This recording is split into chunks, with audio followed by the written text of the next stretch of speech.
Selamat datang di tutorial Pindah Memilih Pilkada 2024. Video ini akan membahas langkah-langkah penggunaan aplikasi Sidalih untuk pemilih yang ingin pindah memilih, yang akan dilakukan oleh petugas operator Sidalih. Pengurusan pindah memilih paling lambat 30 hari sebelum hari pemungutan, yaitu sampai dengan tanggal 28 Oktober 2024, dengan kategori meliputi menjalankan tugas di tempat lain pada saat hari pemungutan suara, menjalani rawat inap di fasilitas kesehatan dan keluarga yang mendampingi, penyandang disabilitas yang menjalani perawatan di panti sosial panti rehabilitasi, menjalani rehabilitasi narkoba, menjadi tahanan di rumah tahanan atau lembaga pemasyarakatan, atau terpidana yang sedang menjalani hukuman penjara atau kurungan, tugas belajar atau sedang menempuh pendidikan menengah atau tinggi, pindah domisili, tertimpa bencana alam, bekerja di luar domisilinya dan atau keadaan tertentu di luar dari ketentuan di atas sesuai dengan peraturan perundang-undangan. Pengurusan pindah memilih paling lambat 7 hari sebelum hari pemungutan suara, paling lambat sampai dengan tanggal 20 November 2024, dengan kategori meliputi menjalankan tugas di tempat lain pada saat hari pemungutan suara, menjalani rawat inap di fasilitas kesehatan dan keluarga yang mendampingi, menjadi tahanan di rumah tahanan atau lembaga pemasyarakatan, atau terpidana yang sedang menjalani hukuman penjara atau kurungan tertimpa bencana alam. Untuk melakukan pindah memilih, pemilih harus menunjukkan KTP elektronik, kartu keluarga, biodata penduduk, atau identitas kependudukan digital dan dokumen pendukung sebagai alasan pindah memilih. Pemilih yang akan mengurus pindah memilih bisa mendatangi kantor PPS, kantor PPK, atau kantor KPU kabupaten atau kota, baik di tempat tujuan maupun di tempat asal pemilih.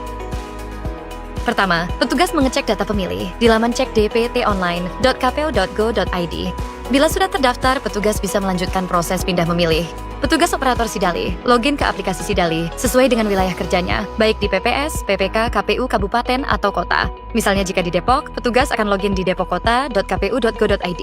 Setelah berhasil login, petugas akan memilih fitur DPTB asal atau DPTB tujuan sesuai dengan status pemilih.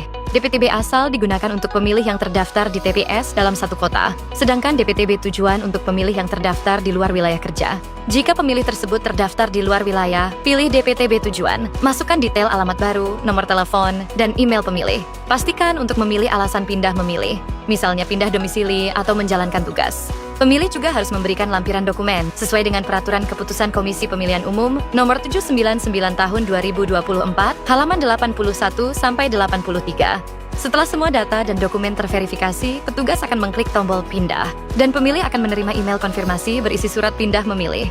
Setelah itu, surat pindah memilih diperlihatkan dan ditandatangan oleh Ketua PPS, Ketua PPK, Ketua KPU Kabupaten atau Kota sesuai di mana pemilih mengurus pindah memilihnya.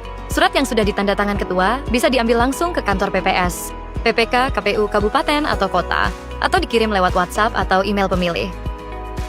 Ini merupakan jenis surat suara yang diterima oleh pemilih yang mengurus pindah memilih. Yang pertama, pindah memilih masih dalam satu kabupaten kota yang sama dan hanya pindah antar desa atau kelurahan atau antar kecamatan akan menerima surat suara gubernur dan bupati atau wali kota. Kedua, pindah memilih di luar kabupaten kota dalam satu provinsi akan menerima surat suara gubernur saja. Ketiga, jika pindah memilih di luar provinsi, pemilih tidak mendapatkan surat suara baik gubernur maupun surat suara bupati atau wali kota. Keempat, pindah memilih dengan alasan pindah domisili yang dibuktikan dengan KTP elektronik terbaru sesuai dengan TPS tujuan akan mendapatkan surat suara gubernur dan surat suara bupati atau wali kota. Dan jika pemilih ingin membatalkan pindah memilih, petugas operator Sidalih dapat melakukannya dengan meminta token dari email pemilih.